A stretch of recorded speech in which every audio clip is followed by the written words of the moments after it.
오늘은 4월 마지막 날이면서 또 다섯 번째 주일인데요. 요한복음 21장 1절에서 6절 말씀 본문으로 갈릴리 거기서 만나자, 이런 제목의 말씀 나누겠습니다. 저는 요즘에 며칠 동안 아주 기분이 좋습니다. 왜 그런 거 하니? 제가 응원하는 프로야구팀이 4연승을 달리고 있어요. 기아 타이거즈가 무려 4연승을 하면서 승률 5할을 회복을 했습니다. 오늘도 이길 수 있을 거라는 그런 기대감을 가지고 열심히 중보기도를 하려고 그러는데 네, 여러분이 야구라는 그 게임을 보면요, 참 묘한 게 있어요. 특히 공격을 하는 경우에 우리가 3할 타자 그러면 되게 잘한다 이렇게 얘기하잖아요. 근데 이 3할이라고 하는 게 10번 공격을 해서 7번은 실패하고 3번만 성공을 해도 잘한다고 이야기하는 거예요. 저는 이게 너무 은혜가 되더라고요. 그러니까 10번 중에서 7번은 실패했는데 실패한 7번에 집중을 하는 게 아니라 성공한 3번이 잘했다라고 칭찬을 해주는 거예요. 이거 얼마나 은혜스럽습니까? 그죠? 그러니까 7번 실패한 것에 대해서는 별로 뭐라고 하지 않아요. 3번 성공한 거, 그것만 해도 잘했다라고 인정을 해주는 겁니다. 여러분, 우리 인생에도 어찌 보면 그런 게 훨씬 많은 것 같아요. 10번을 시도하는데 7번은 실패하는 경우가 훨씬 많고요. 한 3번 정도밖에 잘 되는 경우가 없단 말이에요. 그래서 사실 여러분, 우리가 뭐 서점에서나 또는 텔레비전에서나 성공한 사람들의 이야기 참 많이 듣지만 실은 실패를 통해서 배우는 게 훨씬 많지 않나, 그런 생각이 들어요. 말하자면은 성공학 개론도 필요하지만 실패학 개론이 더 중요하지 않나라는 생각이 드는 겁니다. 그러니까 10번 중에서 7번을 실패했다. 그럼에도 불구하고 그 실패를 통해 무언가를 배워서 3번이라도 성공을 하면 이게 훨씬 더 값어치 있는 일이란 말이에요. 여러분, 오늘 이 자리에 나오실 때 혹시 무슨 실패한 일이 있었든지 간에 또는 낙담되는 일이 있었든지 간에 그것이 도리어 여러분을 낙심시키고 더 이렇게 그냥 가라앉게 만드는 게 아니라 살리는 그런 계기가 될 수 있기를 축복합니다. 바로 그런 점에서 여러분, 오늘은 여러분과 한 명의 실패한 사람의 이야기를 좀 살펴보려고 그래요. 이 베드로라고 하는 인물입니다. 베드로는 우리가 잘 아는 것처럼 어부이죠. 갈릴리의 호숫가에서 아주 잔뼈가 굵은 베테랑 어부입니다. 물고기 잡는 일에 있어서만큼은 누구에게도 뒤지지 않는 그런 사람입니다. 성격도 좀 거칠고 아마 생긴 것도 좀 우락부락했을 것 같아요. 그런데 이 베드로가 인생이 뒤바뀌는 만남이 있었습니다. 예수님을 만나는 일이었어요. 예수님에 대해서 베드로는 익히 알고 있었습니다. 어떤 예수라는 인물이 있는데 이분이 병자들도 많이 고쳐주시고 또 좋은 이야기를 많이 한다더라, 그런 소문을 들어 알고 있었어요. 그런데 정작 진짜로 예수님을 딱 만나 놓고 보니까 어땠냐면 완전히 뿅 간 거예요. 그 예수님의 어떤 그 온화한 인품과 또 어떤 능력과 그리고 그 가르침에 완전히 뿅 간 겁니다. 그래서 어떻게 합니까? 이 예수님께서 자기를 보자마자 너는 나를 따르라 이러시니까 베드로가 자기 그물이며 가족이며 배며 다 버리고 예수님을 따르게 됐습니다. 왜 그랬겠어요? 이분을 따라가면 뭔가 좋은 일이 있을 것 같다. 뭔지는 모르지만 감이 온다. 이런 생각 때문에 예수님을 따르기로 작정을 합니다. 그런데 여러분, 베드로가 예수님 따르고 보니까 이게 일이 녹록치가 않습니다. 예수님이 우리를 오늘날로 비유하자면은 일종의 워크홀릭 같은 삶을 사셨죠. 이른 아침부터 늦은 저녁까지 쉬지 않고 계속 일을 하시는 거예요. 수많은 병자들을 고치십니다. 그러면 베드로는 뭐 해야 됩니까? 그 옆에서 예수님을 수발 들어야죠. 예수님을 도우면서 병자들을 고치는 일도 하기도 했고요. 또 예수님의 그 하나님 나라 설교 말씀 들으러 수많은 사람들이 막 전국에서 몰려듭니다. 외국에서도 옵니다. 이 사람들이 이렇게 몰려들면은 누군가는 이 주차 안내를 해야 되잖아요. 자, 구름하는 저쪽으로, 나귀는 이쪽으로, 보행하는 사람들은 이쪽으로, 이렇게 안내를 해야 될 거 아니에요.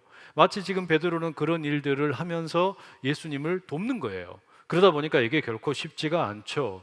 다만 몸은 피곤하지만 보람은 있었어요. 왜냐? 가만히 보니까 예수님 만나러 온 사람들 올 때는 울상이었는데 만나고 나면 샥 웃고 가는 거예요. 그냥 인생에 그냥 모든 병들을 짊어지고 낙심을 하고 이렇게 왔던 사람들이 병은 다 고침받고 또 울고 있던 사람들이 웃게 되고 눌려 있던 사람들이 자유케 되는 이런 일들이 너무너무 많이 벌어지는 겁니다. 심지어 예수님 물고기 2마리 또 떡 5개를 가지고서 5천 명이 넘는 사람도 먹이시는 겁니다. 이러니 예수님과 함께하는 그 시간들이 얼마나 행복했겠어요? 기가 막히죠? 베드로는 아마 그러면서 이런 생각했을 겁니다. 야, 내가 예수님 따르기로 너무 잘했다. 아마 예수님하고 이제 조금만 더 함께 다니면 이제 나도 뭔가 떵떵거리면서 살 수 있을 것이다. 우리 예수님께서 왕이 되시면 내가 못해도 국무총리나 아니면 법무부 장관이나 내무부 장관이나 뭐 한 자리는 할 수 있겠거니 뭐 그런 기대감이 없지 않아 있었겠죠. 이 베드로에겐 그런 마음이 충분히 있었습니다. 그런데 이 베드로에게 어느 날 아주 청천벽력 같은 예수님의 말씀이 주어집니다. 예수님께서 느닷없이 내가 죽으러 간다 말씀하시는 거예요. 내가 예루살렘에 가서 종교 지도자들과 로마의 군인들에 의해서 재판을 받게 되고 십자가에 죽게 되고 3일 만에 부활할 거다, 뭐 이런 이야기를 하시는 거예요. 이 베드로의 입장에서는 도저히 받아들일 수가 없는 이야기였습니다. 아니, 그것은 옳은 길이 아니라고, 절대 그렇게 해서는 안 된다고 베드로가 막 화를 냅니다. 그리고 예수님에게 막 가르치는 거예요. 예수님, 도대체 지금 무슨 이야기 하시냐고, 이렇게 마음이 약해지시면 안 된다고, 고지가 얼마 남지 않았으니까 마음을 더 강하게 잡수시고 내가 시킨 대로 열심히 하세요, 뭐 이렇게 하면서 예수님을 가르치려고 들었어요. 그랬더니 예수님이 베드로를 가리켜 사탄아 물러가라 이렇게 하시는 거예요. 아니, 지금까지 이런 이야기 한 번도 들어본 적 없거든요. 우리 예수님은 베드로를 향해서 늘 사랑으로 또 마음을 다해서 칭찬해 주시고 격려해 주셨는데 이날 베드로가 완전히 그냥 혼쭐이 난 겁니다. 예수님이 자기를 사탄이라는 말씀을 하시는 겁니다. 기가 막히죠. 그리고 어느 늦은 밤이 왔어요. 군인들이 자기를 찾아와 가지고 잡을 것이고 또 이 제자들이 다 이제 예수님을 버리게 될 거다, 이런 이야기까지 하시는 거예요. 예수님을 버린다라니 이 말씀을 듣고 나서 베드로가 너무나 실망스러웠습니다. 그래서 뭐라고 그럽니까? 예수님, 다른 제자들, 이 제자들은 예수님을 버릴지 몰라도 나는 절대 예수님 버리지 않습니다. 어떻게 그렇게 섭섭한 말씀을 하십니까? 베드로가 예수님에게 항변을 했죠. 그랬더니 예수님 뭐라고 그러시냐면, 베드로야, 오늘 밤 닭이 울기 전에 네가 나를 3번 부인할 거다, 이런 이야기 하시는 거예요. 아마 그때까지 베드로 자신만만했을 겁니다. 잊을 수 없는 밤이 되어버렸어요. 정말로 예수님께서 군인들에 의해서 잡혀가시게 되었습니다. 그리고 너무나 나약하게 대제사장 가야바의 집으로 끌려갑니다. 재판을 받으시는 겁니다. 제자들이 다 도망갑니다. 자기 살 길을 찾아서 흩어져 버린 거예요. 베드로는 그 와중에 도대체 예수님에게 무슨 일이 벌어지는 걸까? 그냥 숨어서 슬그머니 그 대제사장 집에 숨어 들어갑니다. 재판 상황을 가만히 지켜보니까 어떻습니까? 예수님에게 아주 불리하게 돌아가고 있습니다. 그래서 베드로가 점점 더 뒷걸음을 치면서 어딘가 후퇴할 길을 찾고 있었어요. 처음에 한 여인이 그 가운데 베드로에게 묻습니다. 야, 너도 갈릴리 사람이지? 너 예수님과 함께 다녔지? 갑자기 추궁이 들어오는 겁니다. 얼떨결에 부인하고 말았어요. 아니야, 나는 예수님과 함께 다니지 않았어. 그리고 났더니 또 다른 사람이 와가지고 베드로에게 너 예수님이랑 함께 다니지 그 사람이지? 베드로가 또 얼떨결에 또 부인을 했어요. 그리고 3번째 저주하며 맹세합니다. 저주했다는 말은요, 자기 자신을 향해서 이 저주가 쏟아져도 좋다, 내가 말한 게 거짓말이라면 내가 정말 그냥 마른 아들의 날벼락 맞고 죽어도 좋다, 그렇게 작정을 하고 저주를 했습니다. 그렇게 단호하게 나는 예수님 모른다라고 이야기했더니 정말로 예수님 말씀하신 것처럼 닭이 우는 거예요. 너무나 창피했죠. 그리고 3일이 지났습니다. 이제 예수님께서 십자가에 못 박혀 죽으시고 안식 후 첫날 이른 아침인데 막달라 마리아가 예수님의 시신에 향품이라도 좀 발라야겠다고, 돌아가신 예수님의 장례라도 온전하게 치러야겠다고 예수님의 무덤으로 달려갑니다. 그런데 무덤을 막고 있어야 될 돌이 옮겨져 있는 거예요. 깜짝 놀라가지고 그 무덤 안으로 들어갔는데 심지어 예수님의 시체도 없어. 어떻게 된 일일까? 막달라 마리아가 막 너무 슬퍼서 막 울고 있었어요. 그때 천사가 나타나서 말합니다. 울지 말아라, 주님께서 부활하셨다. 너도 얼른 내려가서 제자들에게 예수님이 부활하셨다라고 말씀을 전해라. 막달라 마리아가 내려와서 제자들에게 이야기합니다. 베드로가 그 소식을 듣자마자 황급하게 막 뛰어갑니다. 그리고 예수님의 무덤을 확인을 했어요. 정말로 비어 있었어요. 예수님의 시신이 없어요. 이게 어떻게 된 일일까? 그런데 베드로는 여기에 대해서 본문에 보면 아무 말이 없어요. 아무 말도 하지 않습니다. 그리고 제자들에게 부활하신 예수님께서 나타나셨습니다. 살아서 나타나신 거예요. 그리고 상처난 손과 옆구리를 다 보여주셨어요. 그렇게 제자들에게 모든 것을 다 보여주셨는데 이때도 베드로가 아무 말이 없어요. 제자들에게 나타나셨을 때 이 도마라고 하는 제자는 그때 없었습니다. 도마는 의심을 했어요. 내 눈으로 예수님을 보고 그 상처를 만져보지 않고서는 나는 절대로 그 부활을 믿을 수 없다.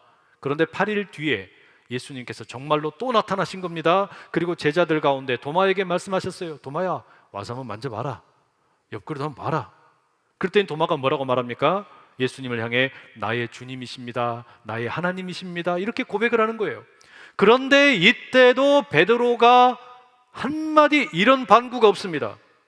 여러분, 베드로는 복음서를 읽어보면 언제나 누구보다 앞장서서 행동을 했잖아요. 성격이 급합니다. 그래서 늘 앞장서서 무언가 말도 하고 행동도 하는 그런 베드로인데, 지금 이 베드로가 예수님의 그 십자가에 죽으시고 그 다음에 무덤이 비어있는 자리를 확인했으면서도 말 한마디 없어요. 예수님께서 부활하신 몸으로 자기들 앞에 나타났는데 그때도 베드로가 말 한마디 없어요.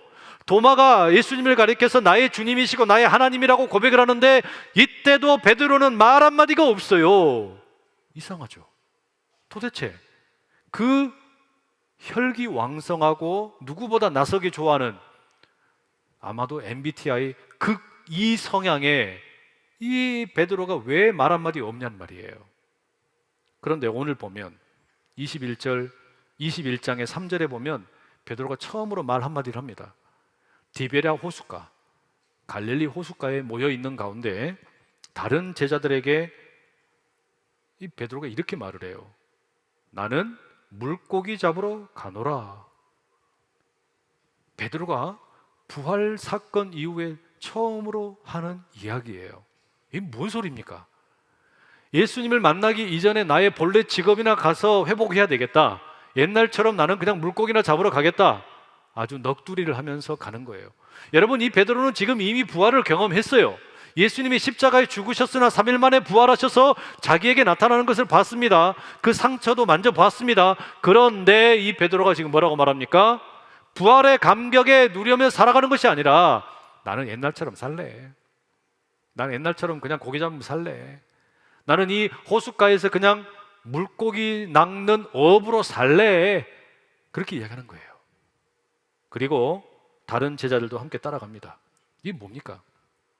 베드로는 부활하신 예수님을 지금 만났지만 자기 소개가 나는 실패자다, 낙오자다, 내가 예수님을 배신했다, 배신자다, 이와 같은 어떤 그 죄책감이 꽉 사로잡혀 있는 거예요.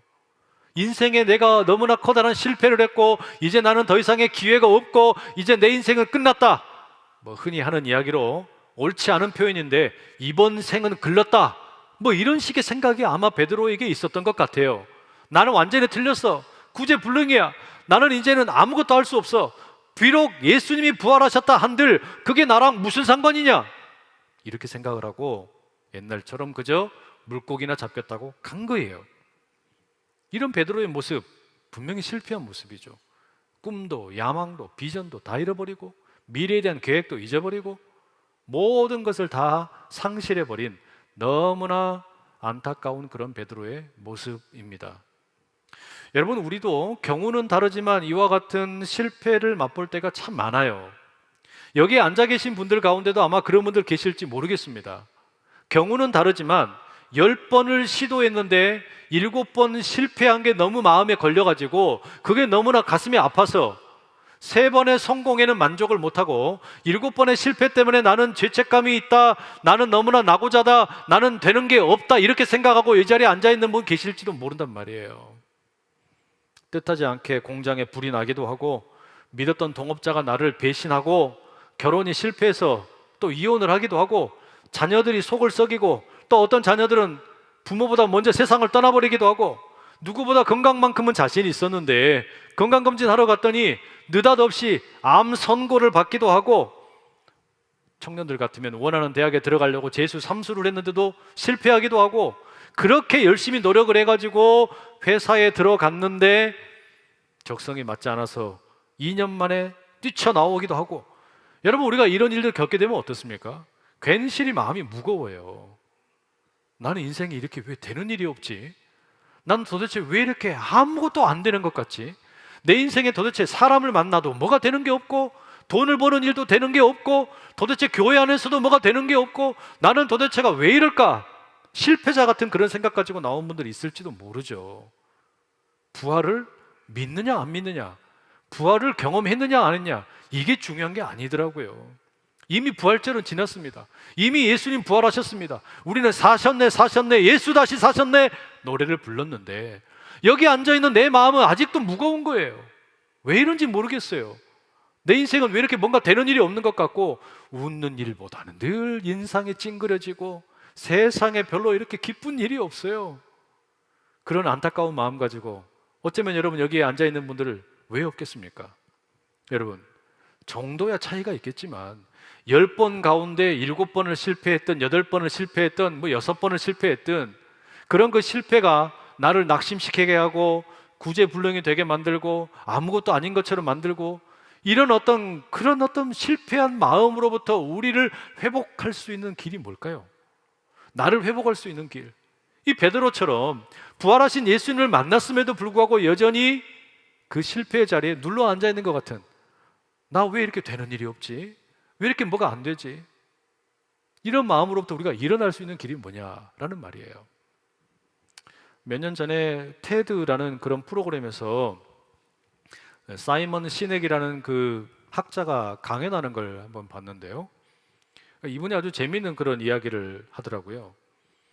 그 대부분의 기업이나 또는 사람들이 어떤 의사 결정을 할 때 이런 질문을 한대요. 뭘 할까?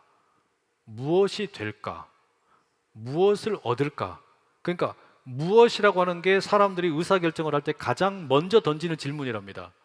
예를 들면 나는 앞으로 무엇이 될까? 자, 그게 만약에 의사라고 하면 그 무엇을 위해서 그 다음에 던지는 질문은 이제 뭐겠습니까? 어떻게 해요? 이렇게 하는 것도 나쁘지는 않죠. 내가 의사가 되는 게 목적이다. 이건 무엇이에요? 근데 이 무엇이 되기 위해서는 이제 어떻게 해야 될까? How라는 질문을 던지는 겁니다. 그래, 그럼 지금부터 내가 하루에 몇 시간씩 공부를 하고 의대를 들어가고 인턴도 하고 레지던트도 하고 전공의도 하고 이렇게 해서 내가 의사가 되어야지. 이렇게 이제 접근을 하는 겁니다. 그런데 이와 같은 방식으로 접근을 하게 될 때 수많은 사람들 또는 수많은 회사들이 실패하는 경우가 너무너무 많더라는 겁니다. 가장 중요한 질문이 없기 때문이라는 거예요. 여러분 따져놓고 보면 그렇잖아요. 자, 내가 서울대학교 들어가는 게 목적이다. 이게 무엇이거든요. 내가 앞으로 10년 안에 10억을 모으는 게 목적이다. 이게 무엇이에요? 그럼 이 무엇을 위해서 나는 how, 어떻게 할 것인가 방법들을 막 찾을 거 아닙니까? 그런데 결과적으로 따져놓고 보니까 내가 의사가 안 됐어요. 그럼 뭐예요? 이건 실패. 내가 서울대학교에 못 들어갔어요. 그럼 뭐예요? 실패. 내가 10년 동안 노력했는데 10억을 모으지 못했어요. 실패.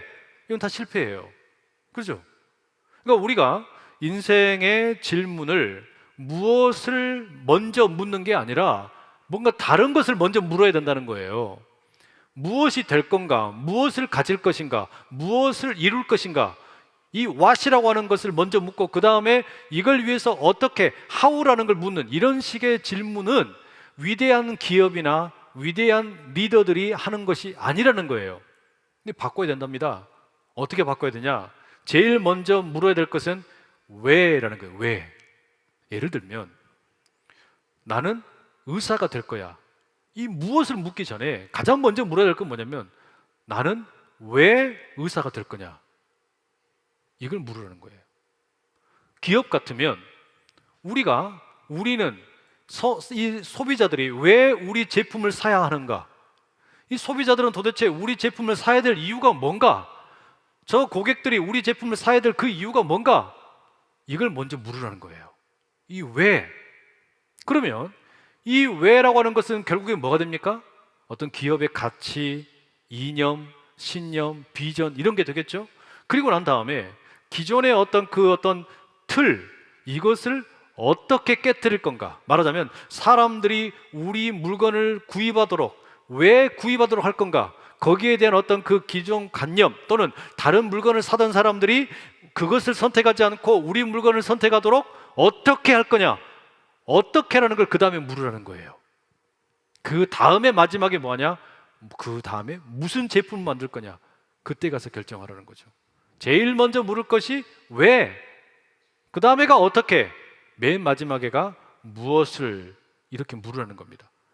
이 질문의 어떤 그 순서가 저에게는 꽤 도움이 됐어요. 무슨 말이냐면, 여러분, 우리 사람들은요, 많은 경우에 자기를 실패했다고 생각하는 대부분의 경우는 뭐냐면 제일 먼저 묻는 질문이 무엇이기 때문에 그래요. 나는 뭐가 될 거다. 나는 무엇을 할 거다. 나는 무엇을 이룰 거다. 그런데 이것을 이루지 못하면 무조건 실패자가 되잖아요. 근데 이걸 바꾸는 거예요.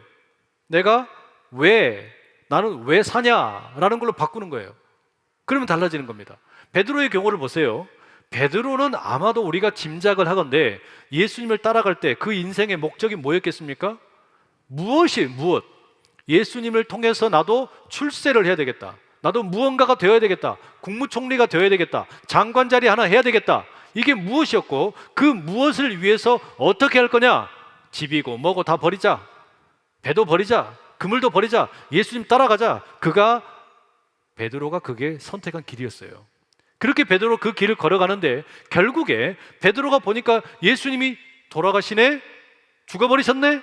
아이고야, 내가 원했던 것은 다 끝나버렸구나. 실패했구나. 그러니 어떻습니까? 베드로 스스로 생각하기에는 이건 완전히 실패한 인생인 거예요. 나는 나고자라고 생각이 되는 거예요. 되는 게 없네. 3년 동안 예수님 뒤에서 그렇게 내가 열심히 따라다녔는데 결과가 이거야. 실패다. 이렇게 단정을 짓는 겁니다. 그런데 여러분, 이런 지금 실패 가운데 낙심하고 나고자가 되었다라고 생각하는 이 베드로에게 예수님이 찾아오셨어요. 거기서 만나자. 갈릴리에서 만나자. 말씀하신 대로 예수님께서 베드로와 제자들을 찾아오신 겁니다. 물고기 잡으러 간 이 베드로와 제자들을 찾아오신 예수님, 왜 찾아오신 겁니까?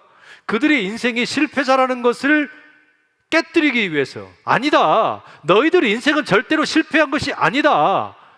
그것을 예수님 지금 회복시켜주기 원하는 거예요. 여러분, 오늘 이 자리에서 지금 예배하는 우리 마음 가운데도 그런 분들 아마 계실지 몰라요.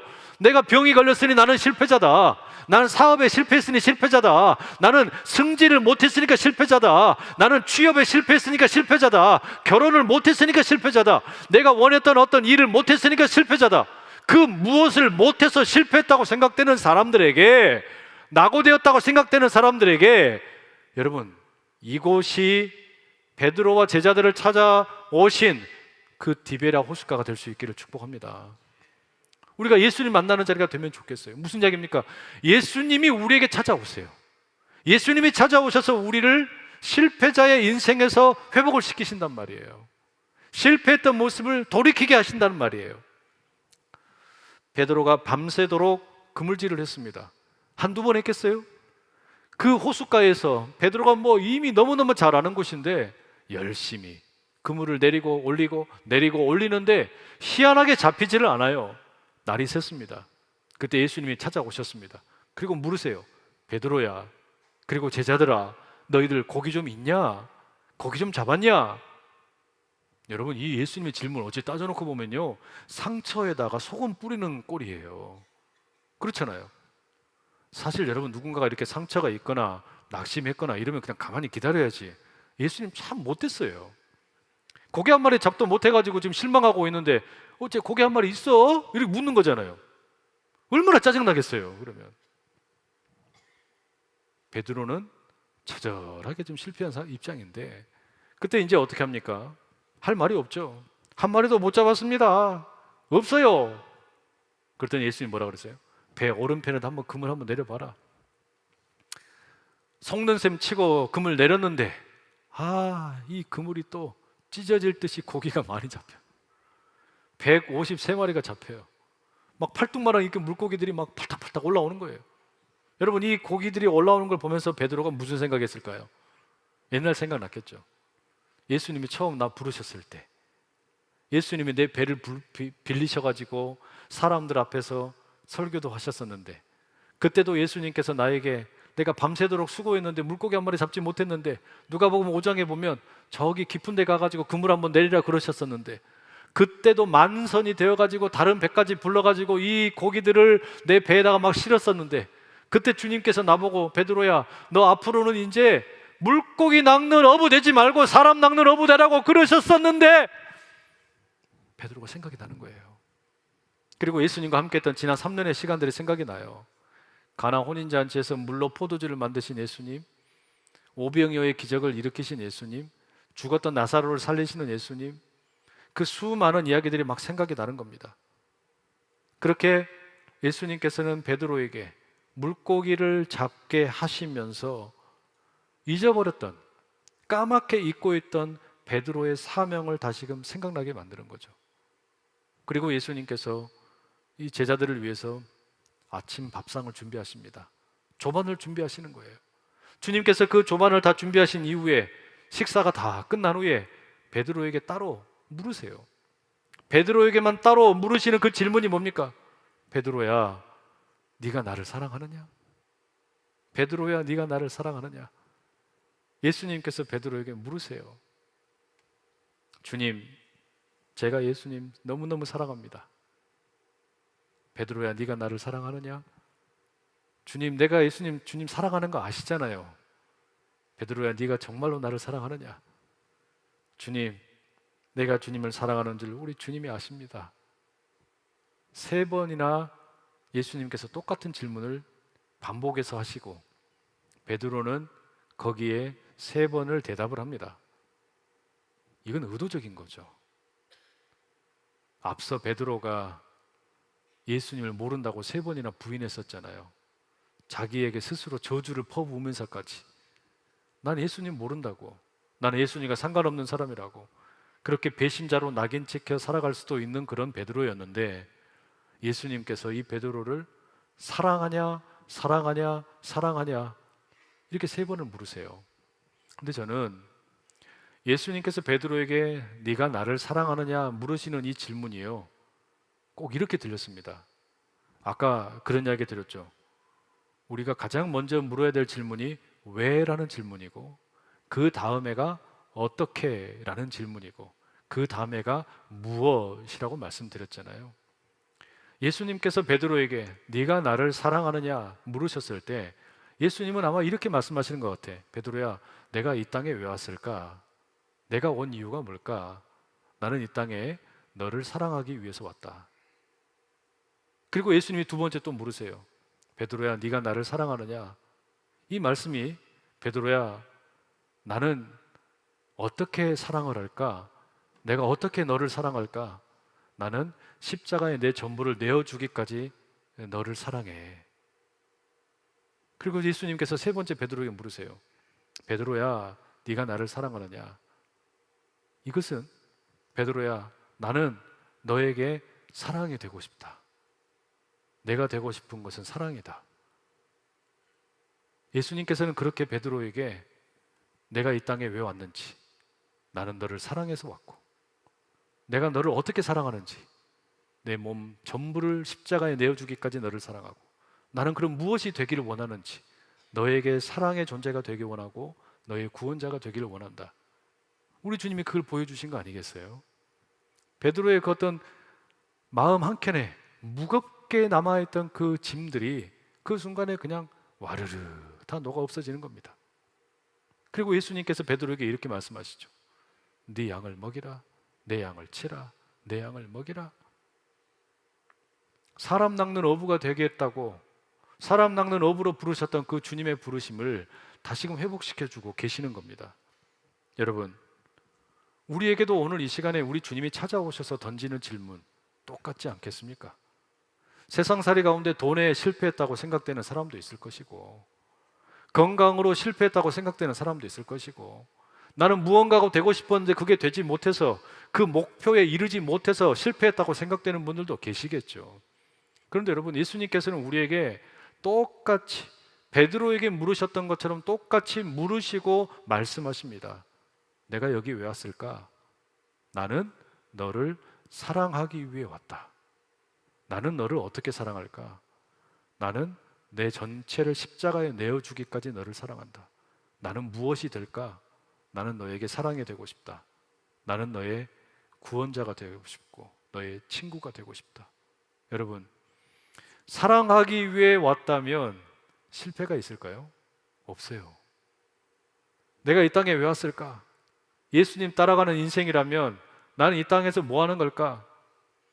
여러분, 우리가 사랑하기 위해, 나는 왜 왔나? 사랑하기 위해 왔고 사랑받기 위해 왔다면 여기 있는 우리 모두는 누구도, 어느 한 사람도 실패자가 아닌 줄로 믿습니다. 왜냐하면 우리는 누군가를 사랑하고 사랑받고 있기 때문입니다. 우리는 사랑하고 사랑받고 있어요. 그게 부활의 메시지이고 그 부활하신 예수님께서 베드로에게 주신 메시지예요. 혹여 여러분 가운데 세상살이의 무거운 짐 짊어짐으로 인해서 낙심되고 또 낙오자가 된 것 같다, 그런 생각 드신다면 베드로를 향하여 주신 우리 주님의 음성이 이 예배의 자리 가운데 꼭 들려질 수 있기를 축복합니다. 나는 이 땅에 사랑 때문에 왔다.